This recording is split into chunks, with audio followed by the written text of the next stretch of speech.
Hey everybody, it's Erik co-founder, partner of Village Global, a network-driven venture firm. And this is Venture Stories, a podcast covering topics relating to tech and business with world-leading experts.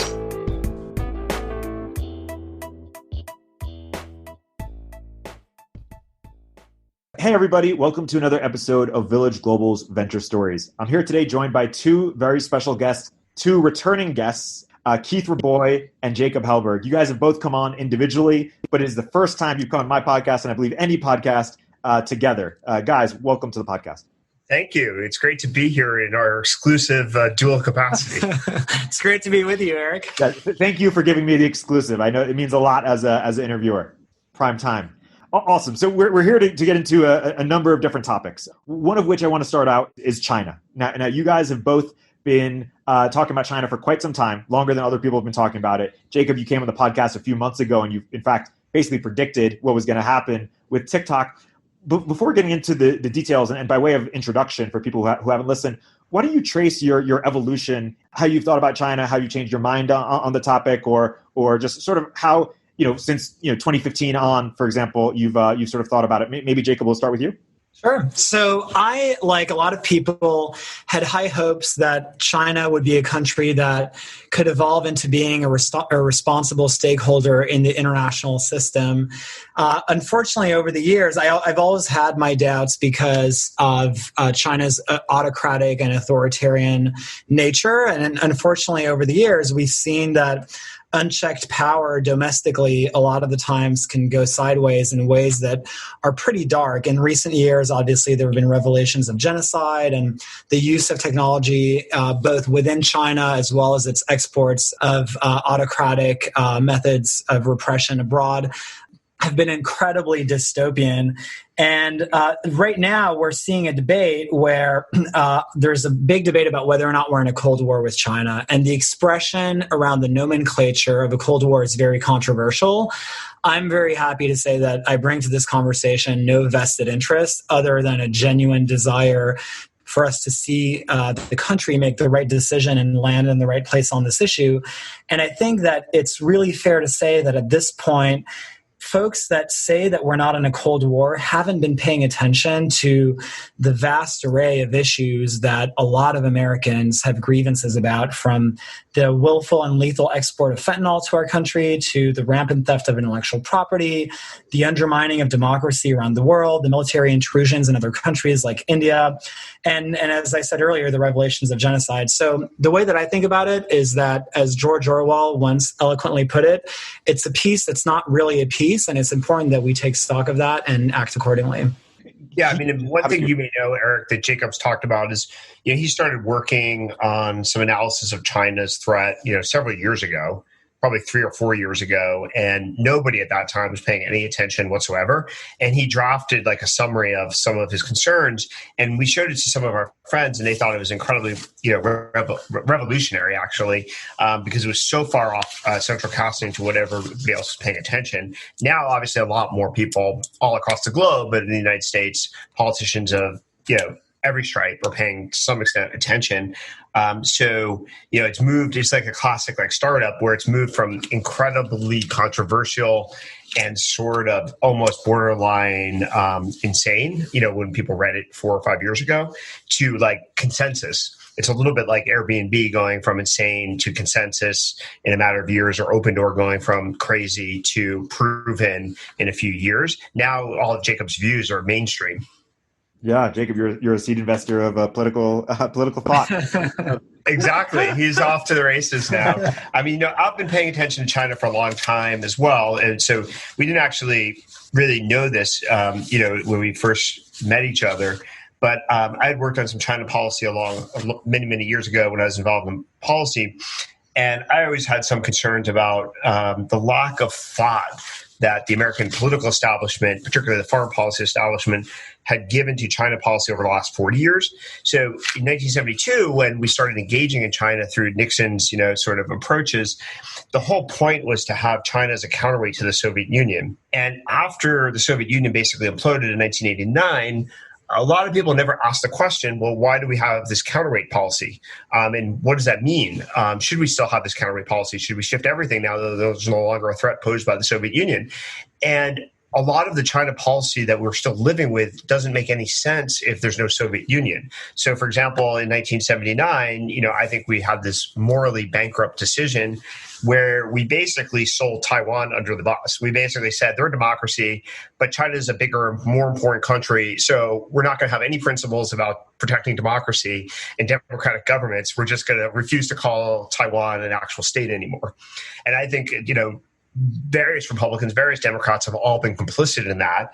And it's probably the biggest intellectual and moral black hole on the foreign policy, from a foreign policy perspective, the United States has engaged in for centuries. And no one, maybe at the time you could justify it because we had this geopolitical interest in confronting the Soviet Union. But after 1989, it's almost impossible to justify. And nobody was really rethinking this stuff. And that's just one example. And I think one of the trends that I find encouraging that we're seeing, and that has really lacked in Washington, as Keith just pointed out for a long time, is that there have been these calcified sacred cows and orthodoxies around the consensus of what our foreign policy should be for a long time that haven't been revisited. And in Silicon Valley and in the tech industry, the culture really thrives on the basic idea of questioning assumptions. And in foreign policy, we haven't questioned a lot of our assumptions for a long time. We've had these big bumper sticker mantras that have gone unquestioned, like, as China would grow richer, it'll become freer, and let's hope that it'll pan out. And obviously, it hasn't. Or if we bring China deeper into the international system, it'll have an incentive to not completely change it, and that hasn't panned out. So many of core assumptions that our foreign policy has been rested on have been completely disproven by a rising autocratic, revanchist, revisionist, dystopian government. And I think it's really important for us to ask ourselves, at what point, what is the threshold at which we decide as a country to push back in an intelligent way, and in a way that makes sure that democracy will have a place and will be reascendant in the 21st century? Yeah, I think, for example, conceptually, the idea of engagement, which is roughly a summary way of thinking about some of the concepts that Jacob was alluding to, of that the more we would welcome China, the more we'd engage with China, the more the West would engage with China from an economic standpoint and a cultural standpoint, the more free the nation would be, and then the less threatening to the United States they would become. Conceptually, that's arguably sound and certainly worked in other countries. But the evidence, the factual evidence, has been around for now arguably 20 years, but certainly the last decade, that the policy of engagement was a miserable failure. And very few people were pushing to rethink that. One of the benefits, of Trump, and you can argue about the benefits or lack thereof of the Trump presidency, but one of the things that was clear from the time he was a candidate was that he was not going to subscribe to the foreign policy's establishment sort of stranglehold on these assumptions that Jacob talks about. Trump, for better or for worse, is willing to roll the dice on a lot of this stuff and say, look, the foreign policy establishment's been wrong many, many times. Whether you like the Iraq War or not, he's very critical of that. Whether you like the policy in the Middle East, he's been very critical of that historically and in China, and arguably also in other parts of Asia, maybe with less success. But he really basically ripped up and shredded a lot of things, and people would say he shredded a lot of things that he shouldn't have. But in the foreign policy side, actually, the evidence is maybe the things that were being shredded were actually pretty intellectually bankrupt. We've seen this in the Middle East. The Middle East has peace breaking out like left and right, mostly because Trump basically ignored the foreign policy consensus. He recognized the moving of the U.S. embassy. He finally delivered on that. He refused to give in, to a lot of Arab demands. And now all of a sudden, we may see the most peaceful Middle East, situation we've seen in all of our lives, like unfolding right before us, partially because the foreign policy establishment didn't have a stranglehold on this administration. And one of the things that I found really encouraging is that you're seeing seeds of a new consensus, bipartisan consensus, emerging around this issue. Trump questioned it, but I think it's something that beneath the surface it's always been incredibly popular in America to have a stronger stance on China. It's just that past presidents have fallen a little bit short of imposing that stronger stance. It was the idea of being strong on China was popular in 2005 when President Hu Jintao visited Washington, and there was a strong sentiment back then along those lines. Let's not forget that Bill Clinton campaigned calling China the butchers of Beijing after Tiananmen Square. So I think there's always been these undercurrents and a certain level of discomfort in the American electorate around China, but only recently has that discomfort made its way to Washington. And I talk on a regular basis with a lot of incredibly bright rising stars in the Democratic Party, as well as with experts from different political persuasions.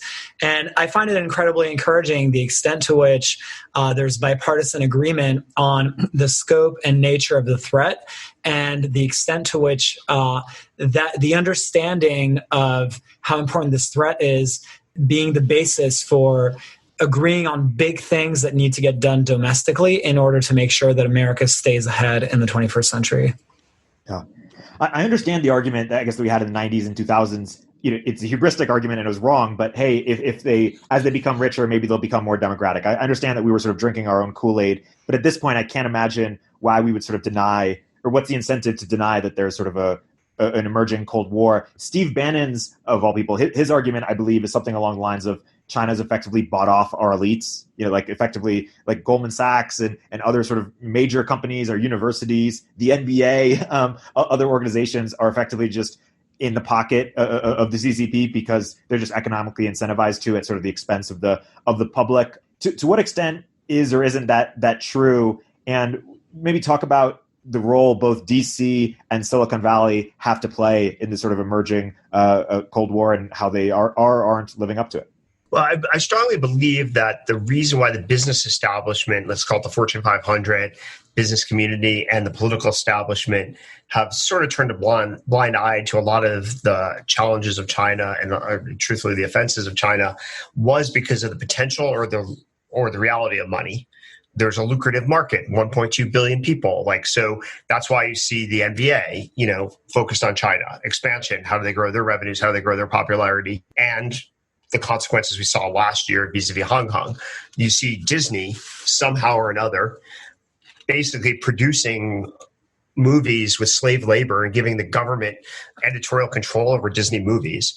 This is insane, but it's because there's money at stake. And when there's a lot of money at stake, shockingly, a lot of Americans and a lot of people across the globe don't have so many great principles. But because China's been such a big market opportunity that they've dangled in front of people, there's a lot of people that suddenly, don't follow their normal political principles.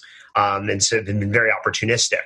One of the reasons why I think that's changing is some of the potential of the market has been less realized than people hoped for. So there's people who tried to enter China, I think Google or arguably Facebook, they've been burned by that and they're no longer seduced by the potential. And now they're willing to take a more of a realistic perspective and be less distorted by the potential money. But I think actually one of the things that changed popular culture and popular perception of China was actually the NBA and the Hong Kong debacle about a year ago, because I think it was off the radar of a lot of middle America before this sort of exploded on the scene. A lot of Silicon Valley people have been paying attention to the threat posed by China around AI, but that was kind of a very niche inside technology baseball kind of story. But the Hong Kong suppression of dissent, really designed to keep the Chinese government happy, was something an average American could easily understand. And the way, truthfully, the embarrassing way the NBA acted, the way a lot of NBA superstars acted, is fundamentally inconsistent with all of the politically correct ideas that they're trying to lobby for all the time, and partially because this stuff threatened their pocketbook. Yeah, I totally agree with Keith that today, and now that there's more public scrutiny, we're seeing the conflicts of interest really shine through in Technicolor in so many ways.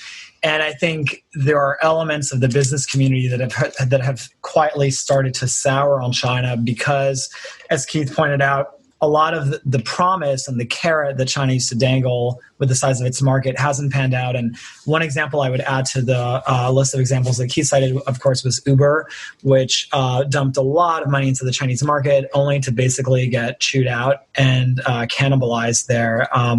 A lot of the main types of companies that have been able to get access to the Chinese market have been hardware companies, primarily because China has bigger plans about forcing those companies to access the Chinese market through joint ventures, which basically amount to handing over to the IP because China has macroeconomic plans with respect to its industrial leadership. But I would break down the reasons for the dovishness on China into four main buckets.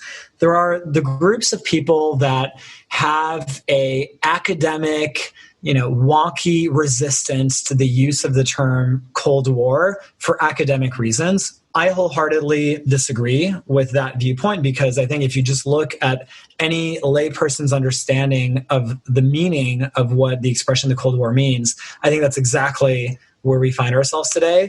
War is a spectrum. It's not binary. There are many different types of warfare. And I think from George Orwell's definition to the 14th century definition of Don Juan Manuel, who wrote about in the 14th century a lukewarm war or tepid war.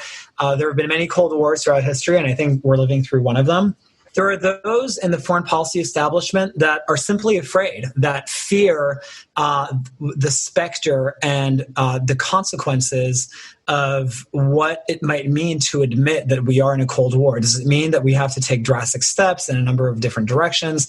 A lot of people don't like to ruffle feathers. And ultimately, I have a very natural skepticism of fear-based arguments. I think we can be afraid all we want, but at the end of the day, let's remember the lessons of history, and that in the mid-20th century, Chamberlain's famous last words that if only we could sit at the table with the Germans and run through their grievances, we could work out a settlement.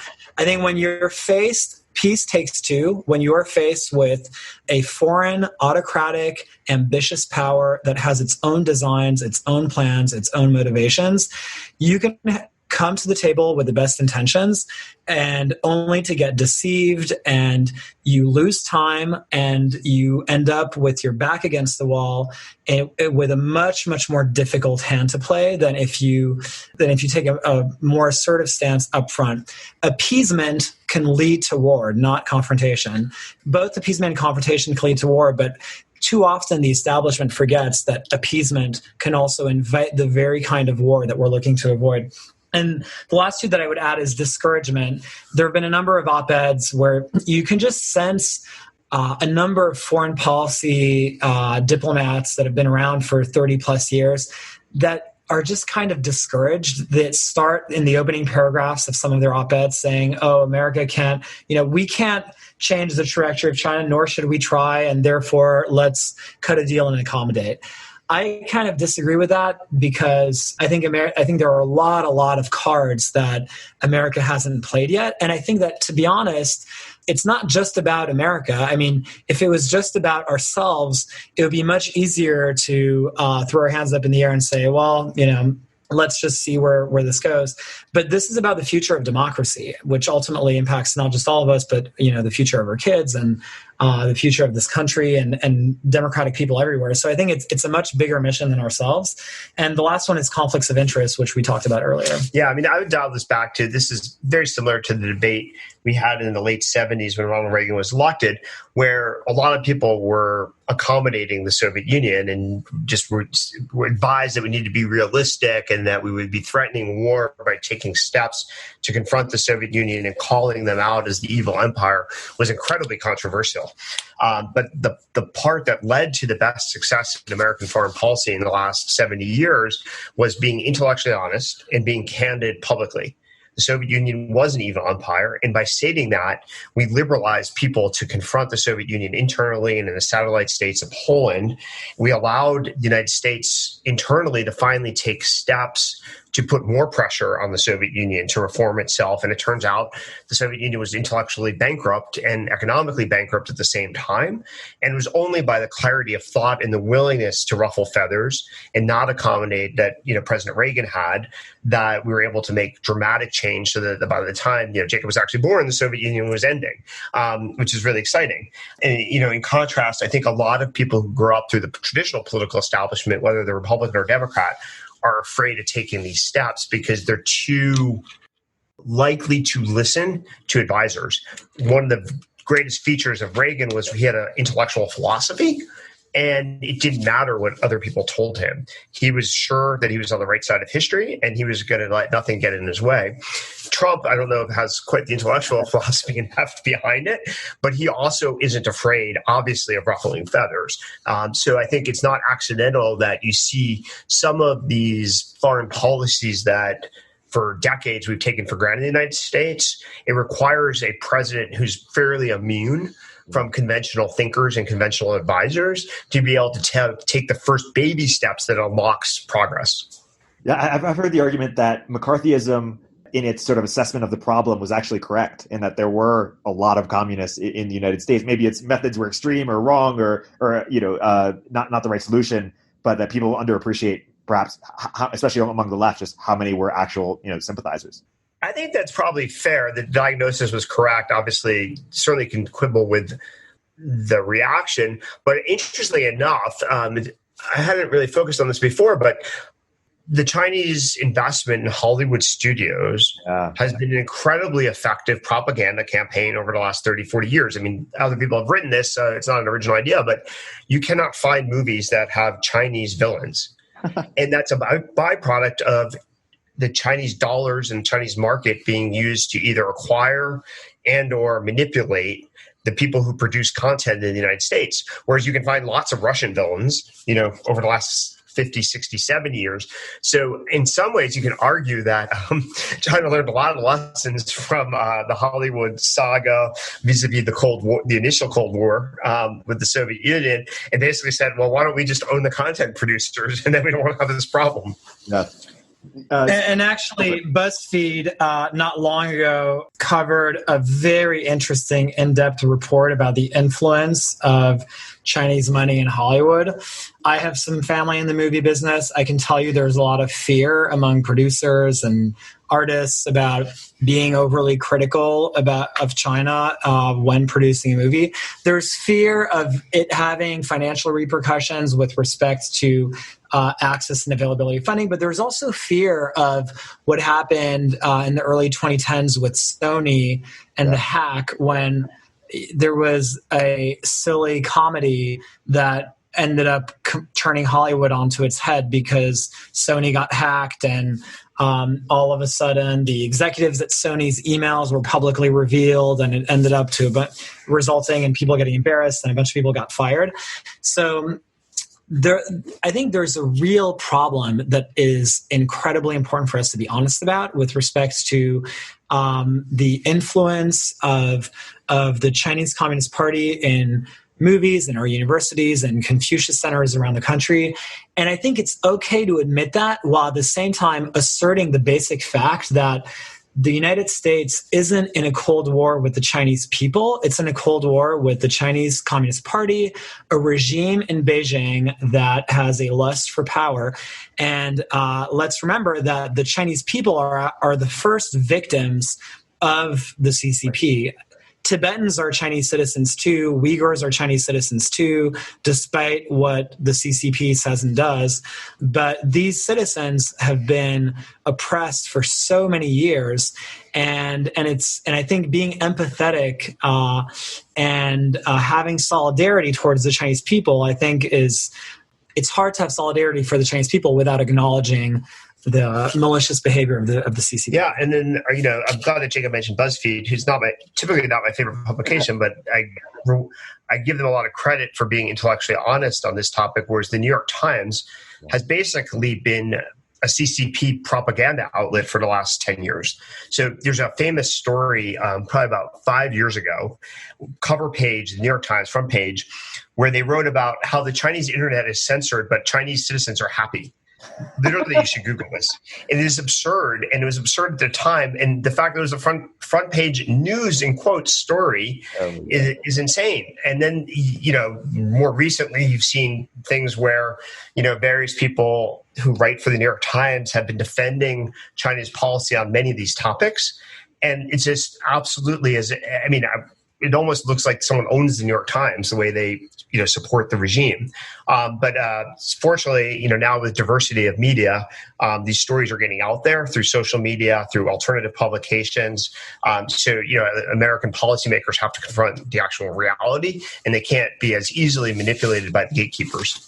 My pet theory is that in addition to sort of financial considerations, one of the reasons why sort of some far leftists don't acknowledge the Cold War is because it takes emphasis away on our domestic problems, and they want more focus on that. And so any sort of thing that is a distraction or that will unite the country against some external enemy means that there's less focus on, hey, what are the problems internally? There's some maybe truth to that. I mean, like just like running a company, the CEO can only have 1, 2, or 3 priorities, and you have to prioritize. But like long term, if history teaches anything, neglecting foreign threats always returns and haunts you, because it always comes back and with a much more draconian, difficult challenge. And so deferring problems tends to really be catastrophic. So for example, but I'm not even sure it's factually true. To her credit, another politician who I really don't like is Elizabeth Warren. But when the Hong Kong NBA controversy erupted, she actually put out a very strong statement supporting Hong Kong, to her credit. So she's obviously got a very left-wing domestic agenda that she cares a lot about. But she was willing, I think, in the Trump sort of style of not being as tied to the conventional wisdom, willing to say something that was different. And so I think it isn't totally true that it's a failure to be distracted from domestic reform and improvement, because you do see left-wing politicians and right-wing politicians focused on the issues. Josh Hawley on the conservative side is very attuned to this issue, as is Elizabeth Warren. And I think that's an interesting bipartisan, sort of consensus. And I would add that ultimately, if you want a low unemployment, a prosperous economy, our companies need to do well. And in a world where our companies are competing with quasi-state-run, state-backed companies that are provided the full-fledged support of the Chinese Communist Party, I think it's kind of hard to decouple our domestic objectives from our broader competitive landscape. In the same way that Amazon is competing with Microsoft, the United States is competing with China, and you can't really compete effectively if you're not looking at your competitor at all.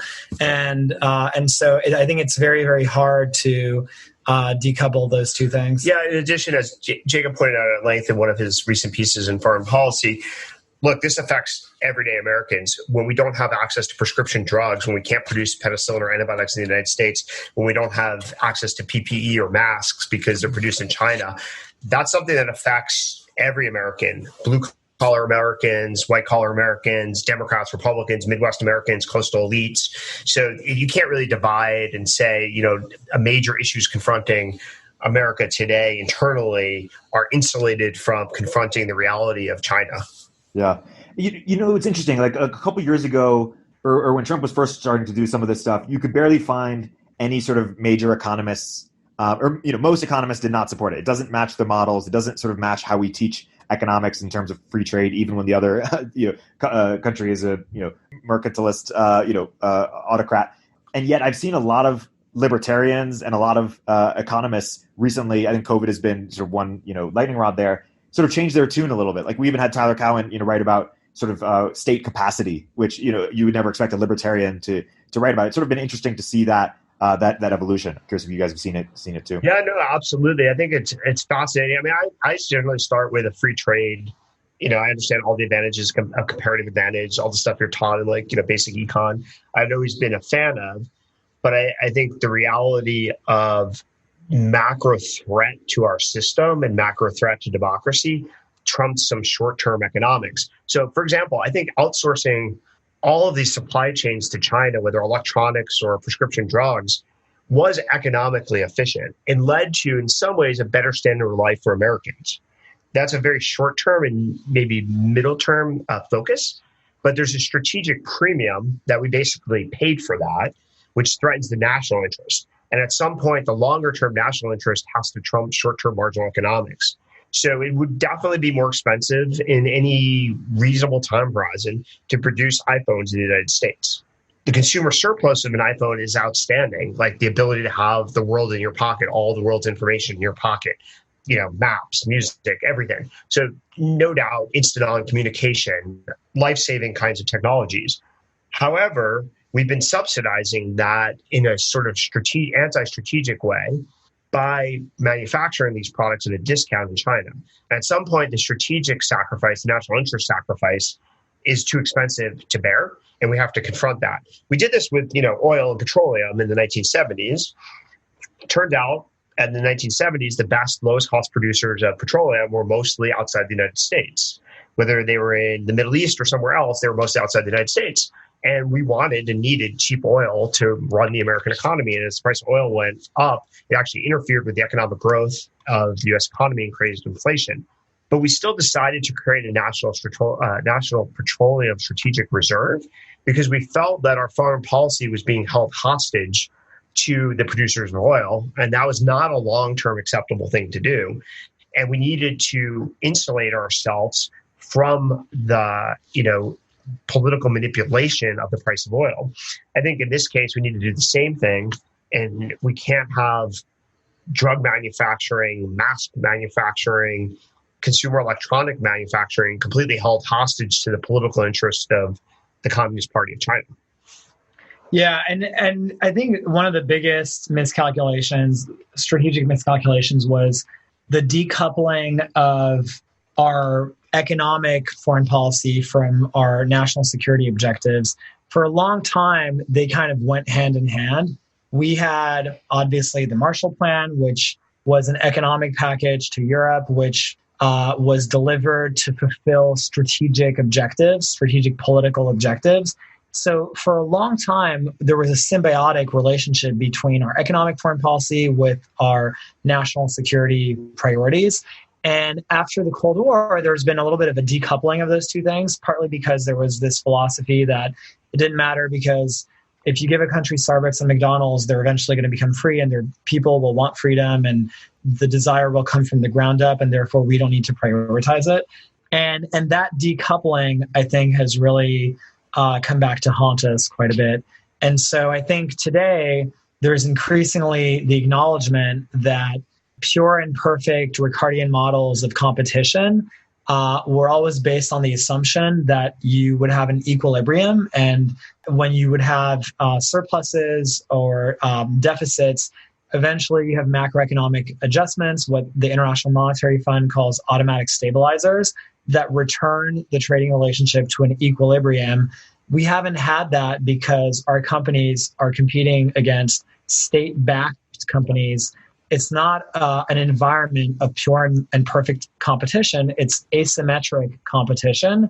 And I think it makes a lot of sense for us to think about having free trade with free people and recalibrating our trading relationships with oppressive authoritarian countries that don't do business in ways that other countries do. And I will just point out one fact, which is that there's only one country in the G20 that has a civil-military fusion doctrine that melts together its private sector and its public sector, and that country is China. There's no other country that's like it. It is a sui generis risk and country, and I think for us to ignore that, I think would be a huge mistake, and it is perfectly appropriate for us to acknowledge it and deal with it accordingly, because some people have made the case that we should have a country-neutral approach.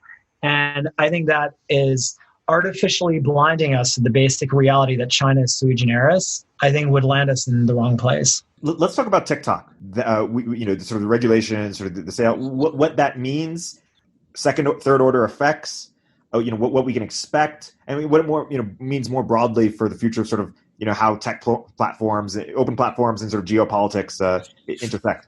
Sure. I mean, where should we start? I mean, I think it's really right now as we're recording this, it's not clear how this is going to play out. I think there's a lot of moving pieces at the moment, and no one's written really an authoritative description of a potential transaction. So I think it depends, at least in my mind, how these details are finally decided, whether it's good or bad. I think it's clearly been good for the Trump administration to put pressure on China to focus on the threat posed by TikTok, both from a national security standpoint and from an economic standpoint. I think they're both relevant. I think people who are critical of Trump's focus on the issue have really been not paying attention. This is something that was initiated over a year ago. The CSIS agencies were unanimous, intelligence agencies were unanimous in concluding that TikTok is a security threat to the United States. This is not a political move by Trump. This is a very serious problem. Now, how to solve it, you can debate the wisdom of how Trump has been trying to address it and his interactions with various players in the ecosystem. Perfectly valid potential critiques there, although we'll see where it lands. I think before giving a grade to the Trump administration, you have to see what the net result is. But the grade of paying attention and not being naive, I'd give him an A. We'll see whether he gets an F or C or a B or an A- when it's ultimately resolved. But this is a very serious problem. WeChat, similarly, I think a lot of people were not paying attention to the threat posed by WeChat, and I'm very glad that the administration is. I think it's very controversial because, there's a lot of users of both these products. And anytime the government is interfering with the usage of popular products, there's going to be some short-term pushback. But it's a little bit like the economic trade-off we were discussing before. There are benefits of using these products to American consumers. However, in the long term, we may be much more in jeopardy if we don't take action sooner rather than later. India obviously started, a very blanket ban, realistically, on Chinese apps in the Indian market. And as Jacob has pointed out, the sky didn't fall. Yep. Lots of people would have said, oh my God, a country can never do that. A democracy can never do that. Democracy should never do that. India recognizes the military threat posed by the Chinese government and is unwilling to allow its citizens to be blackmailed and threatened and manipulated by China. And I'm glad that they set that precedent. And the United States is absolutely just as at risk, maybe not directly militarily, but certainly our allies in Taiwan, the free people in Hong Kong are absolutely exposed, and potentially longer term people in Japan, Korea, Australia are in jeopardy as well. Just want to second all the things that Keith said. And I think I completely agree that the steps that the Indian government took do set a good precedent and do make a lot of sense, because there are some serious, because of China's doctrine of civil military fusion, there are some serious issues with allowing a company that's collecting GPS data, clipboard data, and as a lot of your listeners know, clipboard data means that that includes everything that you're copying and pasting on your phone and off the app, which for a lot of people that includes emails and passwords to a lot of accounts. It's a lot of sensitive data that has nothing to do with dancing videos. And that data being susceptible to falling into the hands of the Chinese Communist Party is incredibly problematic. And we kind of got a glimpse of that with the issues that swirled up a few months ago with Zoom, where people were getting mysteriously blocked for discussing sensitive issues like Tiananmen Square, or Chinese citizens logging onto Zoom to observe a Sunday worship, getting arrested after observing a Sunday worship. There are some real-world consequences to allowing a foreign power, a foreign autocratic major power, to have access to data to 50 million American devices. And I think the question, there has been so much noise and confusion about the issue on TikTok. I would break up the issue in three short ways, which is, does the president have the authority to take the action that he's taken? And I think overwhelmingly, the answer is indisputably yes. There is legislation in place that was duly passed by Congress that provides the president, no matter who's president, not just this president, any future president, the authority to take these types of actions. There's the question of process, which is, has the administration followed the right process to implement the action taken? I think that is probably the biggest point of debate that is being disputed in terms of a legal debate. Was TikTok given sufficient due process? Was it given sufficient consideration? And then there's the question of, is the outcome the right outcome? Some people have said that, it's not the right outcome because in the real world, when a government asks a tech company information about its users, in the real world, it's more of a two-way negotiation than a handover. And I can say, having worked at a tech company, that is completely true for almost every country. It is absolutely not the case when it comes to China. In China, it's not a two-way negotiation. It is a request, and companies are 100% expected to comply with that request. The last time that companies tried to push back on the Chinese government pushed American companies out of China, including Facebook and Google and Twitter and Netflix and all the companies that we know that aren't almost every American content platform. The argument that it's a two-way negotiation, I think, really doesn't hold water in the context of China. And the basic idea that the U.S. should have a country-neutral approach, I think, ignores the basic reality that China is a unique threat. And as President Obama once eloquently said, it's really important. It's important for the United States to face the world as it is, not as we wish it were. And I don't think, unfortunately, artificially blinding ourselves to the reality, to the uniqueness of the threats China poses, is going to leave America more secure in the long run. Do you think that criticism, or that sort of line, face the world as it is, not as it wish we were, it can be used against the United States in terms of their policies in the Middle East over the past couple decades? Us trying to sort of impose democracy on places that perhaps weren't ready for it. Or do you think that's incorrect or too simplistic of a critique? Nobody. So I'm happy you bring up this point, because all of your listeners hear that democracy has never been about perfection, and it has never been about never making mistakes. There have always been excesses and missteps in raucous democratic systems. What makes our system different than China, because some people have said, the U.S. taking action on TikTok is basically amounts to the U.S. replicating China. What makes us different than China is not that we have no rules and they have rules. What makes us different is that our rules are democratic, that we can sit here today and agree on some things and disagree on others and speak our minds freely. When excesses occur, like the ones that you alluded to in the Middle East, we have a free press that will scrutinize those excesses. We have an environment where Edward Snowden, who broke our laws, can publish a book and have that book circulated. You can take a decision to court. TikTok is trying to take the Trump administration's decision to court because we have an independent judiciary.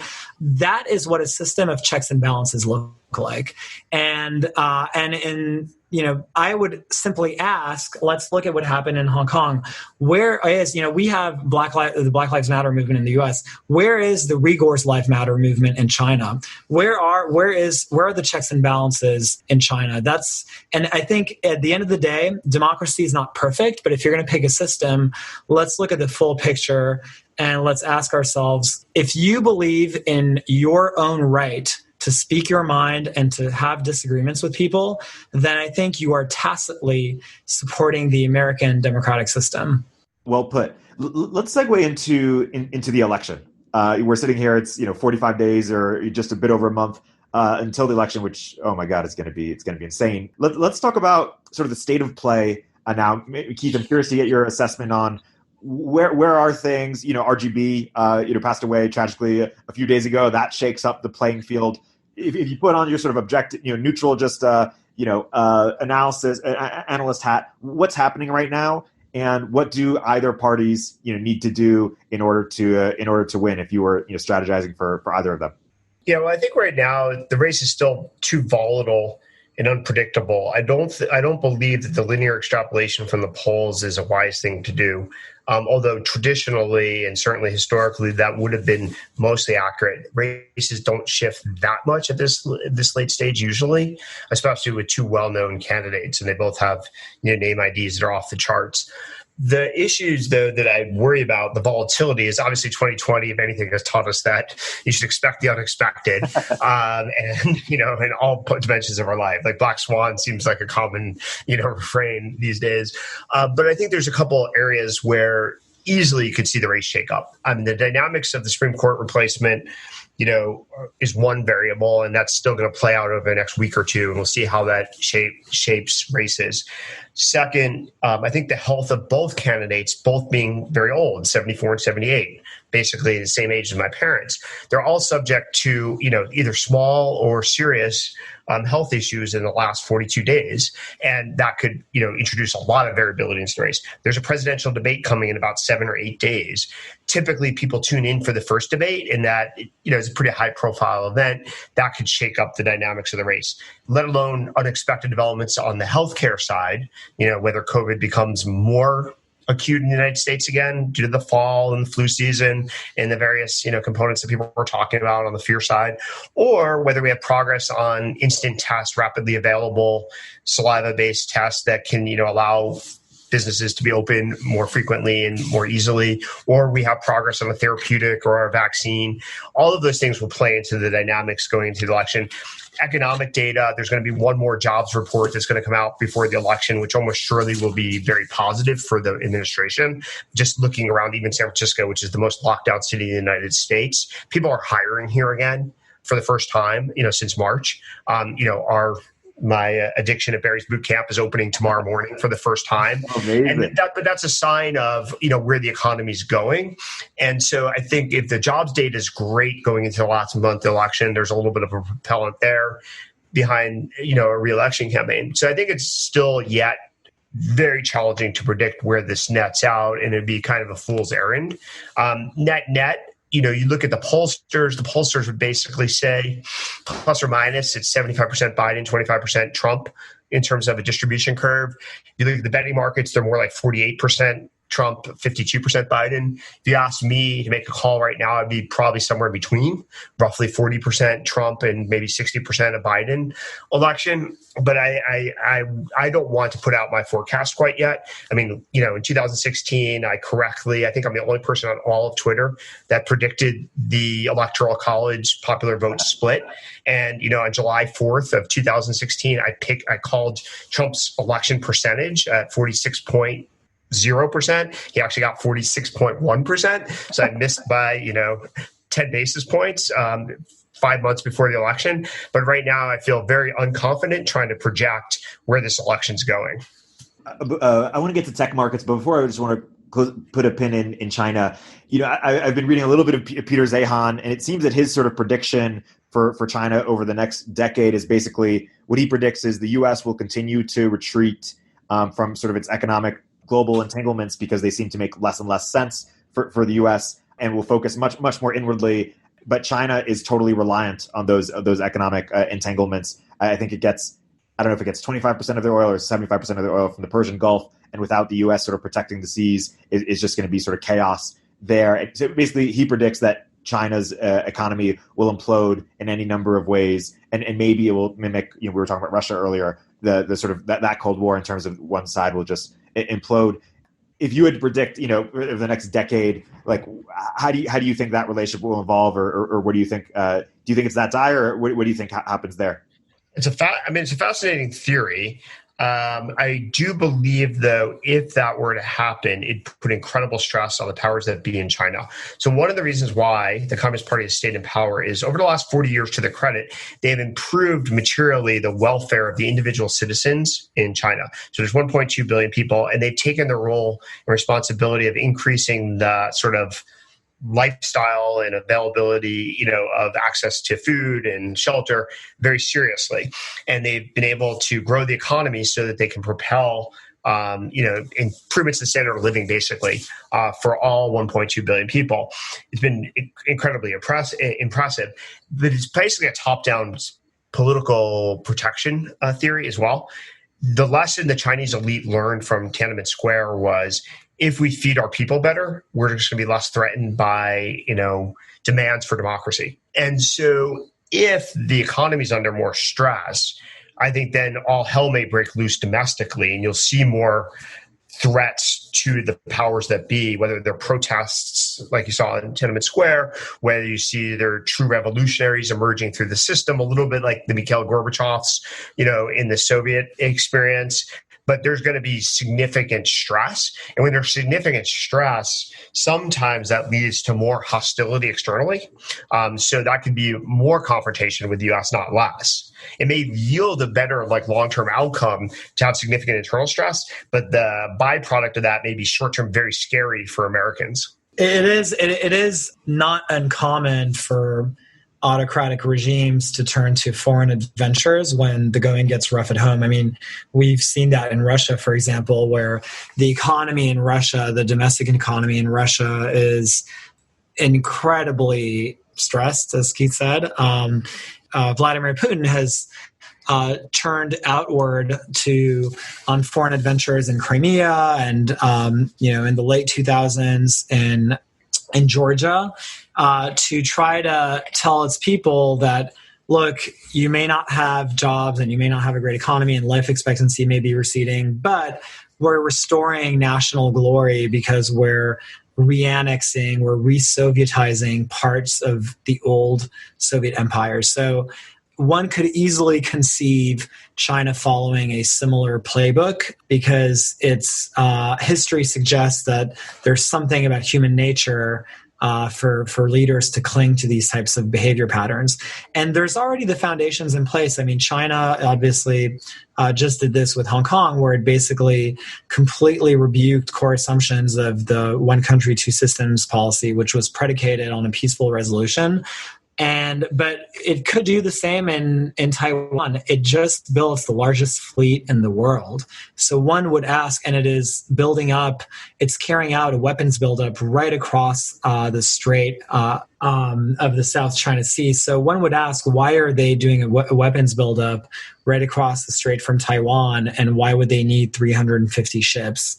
If they felt that the U.S. was running sea lanes appropriately, and if they didn't have the intention to change the way that sea lanes are run, why do they need 350 ships? So I think the writing's on the wall. The direction of travel is very concerning. And I think now the U.S. has a window of opportunity to talk that is the hourglass is running and that window of opportunity is limited, but we still have the opportunity to carry out very substantive talks with Japan, Australia, South Korea, and India about ways of preventing things from spiraling out of control with Taiwan and with other countries in that region. Some people compare sort of what's happened recently with some of the civil unrest with sort of the late 60s, with RBG passing, they're potentially, if a judge isn't passed, the worst case scenario, there's a 4-4 split. The politics is, as heated as ever. Are either of you worried about sort of like a breakdown internally, or do you say, no, we've been here before, we've been through way worse before, even in the past century, and we'll be fine no matter what happens? Well, I think we don't have the experience since actually the mid-1800s of a very convoluted election result. We had a little bit of it in 2000, but by historical standards, that was quite calm. But if you look back through American history, and actually it's one of the things I intend to do is reread the American history from, sort of like the late 1790s into the late 1800s, there were some very complicated elections. There was elections that were resolved by the House of Representatives. There's, lots of interesting turmoil. So I think there is some precedent for this. Obviously, without the visibility of social media, just regular media covering it, and that might, amplify various things and change the dynamics. But it's not as if the American experience has never confronted this before. That said, we don't have the normal outlet for a democracy for problems like this is usually a negotiated sort of compromise. So we've seen this in Israel. Israel's had roughly a divided country politically for the last 3 years. They've had to run like 3 or 4 elections because they couldn't get a result. They couldn't get a majority in the parliament. And eventually what happened was after 3 basically pseudo ties, the 2 main candidates for prime minister negotiated a settlement, which is I'll stay, that Netanyahu is I'll stay in office for 2 more years. I'm getting kind of old. I'm like 68 and eventually I'm going to retire. And you can just take over the prime ministership after those 2 years and then everybody, will accept this compromise. We don't have a mechanism for like Trump staying in office for 2 more years and then Biden taking over or Kamala Harris taking over in 2 more years. So there's no way to reach a settlement that's like negotiated, unlike in a parliamentary system where you typically have like these blocks and factions that can reach a settlement where, if you appoint this person prime minister, then this person will become treasury secretary or something like that. So I do worry that our system is designed to create a winner take all sort of system. And that therefore, when there's not a clear result, the normal stress relieving mechanisms that democracies have had for hundreds of years don't really exist in our experience. And so that could be a real problem. And maybe eventually we'll have to develop some, compromise hybrid solutions. But our Constitution doesn't really contemplate that.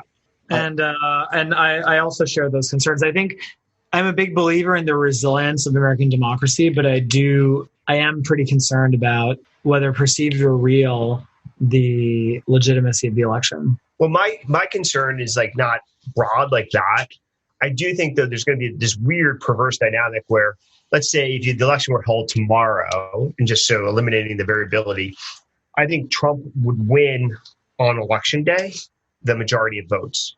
And because Democrats are just more likely to vote by mail, vote remotely, absentee ballot, et cetera. And because we don't have the systems in place to count absentee ballots and direct and votes by mail instantly and quickly, you're going to see a spread between what looks to be the election held on November 3rd or 4th, whatever it is, and the results that come in later.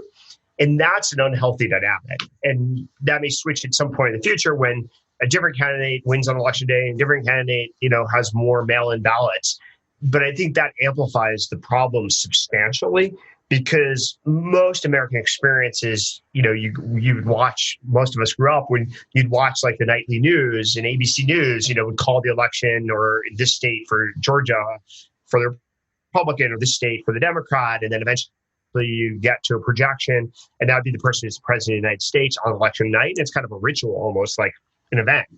And I think as we shift into a delayed election, that is going to cause both sides to have serious, concerns about the true result. Mm-hmm. And if it wasn't so dramatic about the propensity to vote in person versus mail, I don't think the problem would be as severe. But all the evidence I see today is Republicans are going to do very well on election day, and Biden is certainly going to do well by people who voted in advance.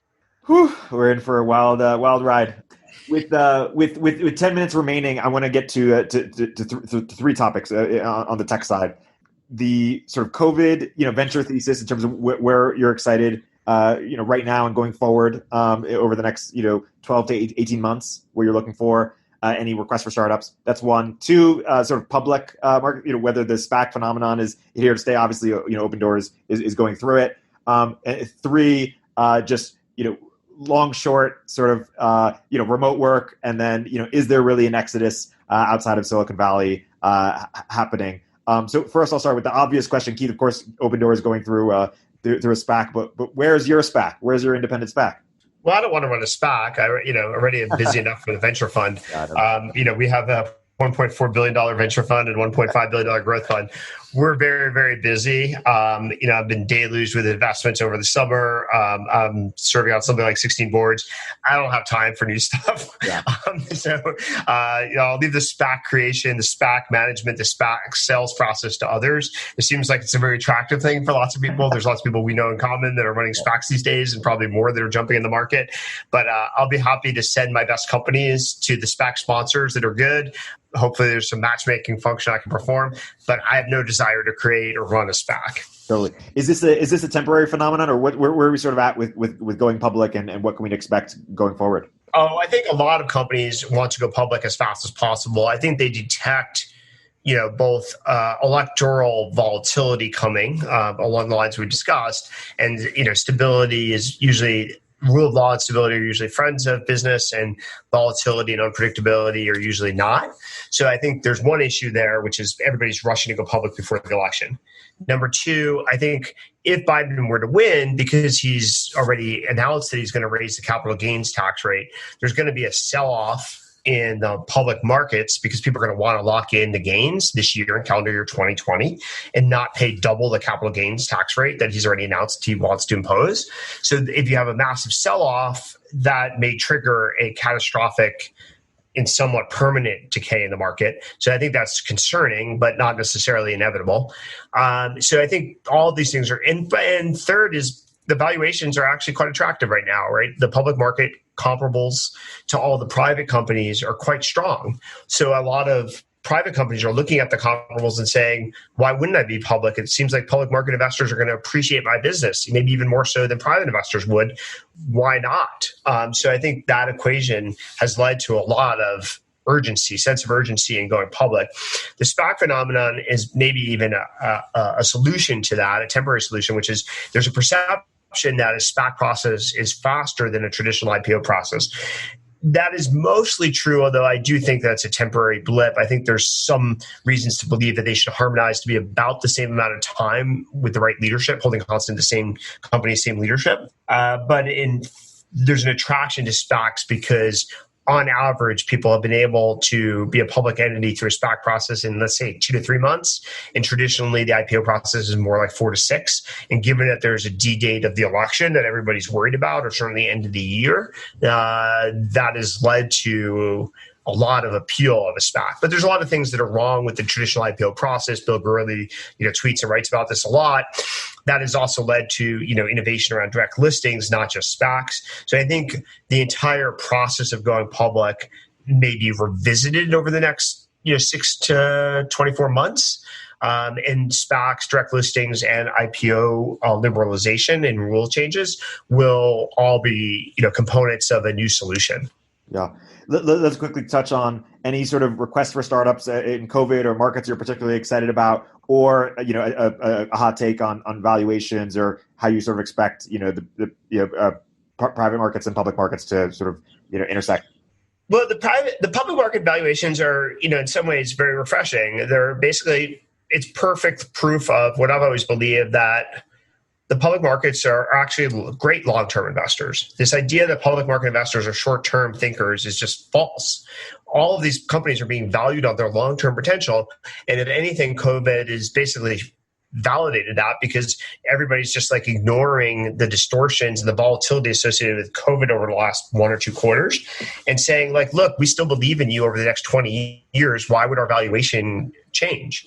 And fundamentally, their valuations are going up partially because interest rates are down. So to some extent, when you discount 20 years, you discount by a perceived interest rate, a projected interest rate. And if the interest rates go down and you don't change your perceived cash flow, then by definition, the valuation should be going up, which is partially what you've seen. I do think there's a risk premium that maybe should be priced into some of this stuff that isn't, but the interest rate discounted value of cash is real. There's some companies that have been propelled by COVID, but I think that's a minority. Like, there's obviously the Zooms and the Pelotons and the DoorDashes, but those are extreme examples. That is not mainstream everyday transactional stuff. And the mainstream stuff like Tesla's not propelled by COVID, but it's certainly being valued as well as ever. The real estate companies, whether they're Zillow, Redfin, or Opendoor, there is some desire to move that you can see in the markets, and maybe that's helping some of the real estate companies, but not at a fundamental level like in the Peloton sense. So I think these are mostly neutral valuations that are COVID insensitive and not a reaction to COVID as much as reaction to the interest rate environment and the long-term willingness of people to invest in companies that have long-term potential. COVID did shift some inertia, so it's easier to rearrange human affairs when people have to, out of desperation, change their behavior. I mean, one of the hardest parts about launching a consumer-oriented company is people have historical ways of interacting with each other. There's like the classic 8 things people do on a date. They go to a concert, they go to a movie, they go out to dinner, blah, blah, blah, blah.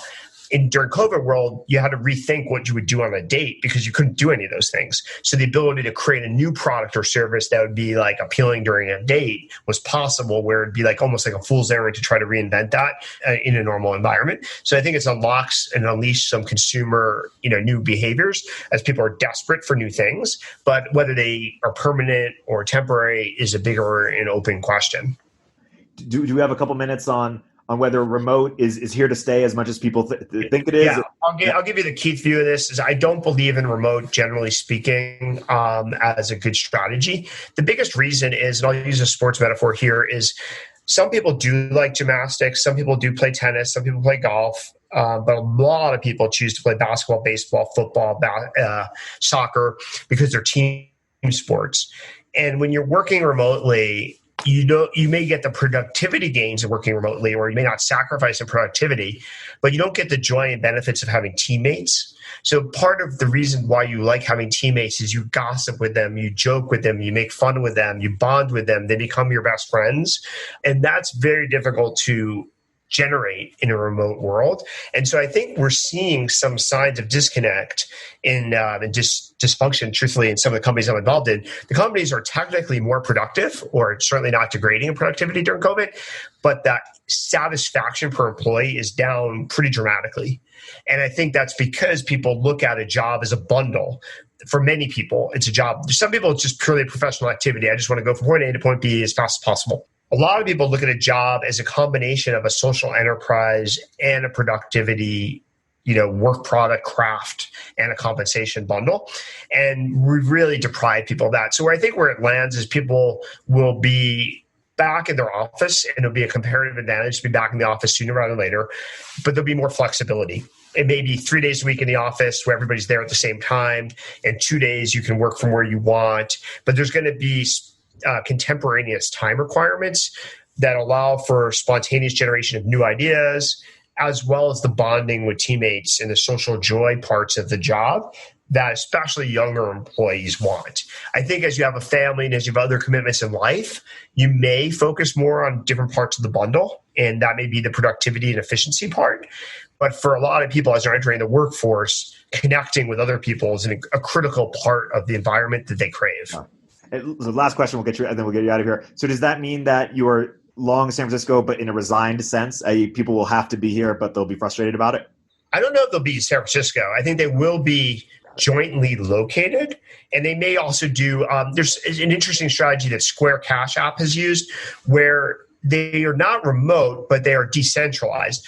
All the designers have to be in New York. All the engineers have to be in Australia, I believe. All of the business people are, I think, here. But so there's like a center for a domain, for expertise. You get the benefits of your craft, and you have your colleagues all in one office. But the different groups, different functional expertises can be based in other places. So you can tap into, there's a great pool of designers in New York City. There's a great pool of engineers apparently in Australia. And you can take advantage of local talent pools that way, but you get the density, you get the spontaneous interaction and creativity, and you get the joy of working with people. So I think that's an interesting model for other people to pursue. At FAIR, we've had this for a while where the business, marketing, support functions are in San Francisco. The engineering team has always been in Toronto from the time we started the company until today. And data science has been a hybrid. So I think you may see more solutions like that. So I'm not necessarily convinced that San Francisco is the end all be all, but I think real world presence is pretty indispensable in a kind of Darwinian sapiens historical sweep perspective. My guests today have been Keith Rabois and Jacob Helberg. If you enjoyed what you listened to, check out Jacob's other podcasts on China and his pieces in foreign policy. They're absolutely fantastic. Jacob and Keith, thank you so much for coming on the podcast. Thank you so much for having us.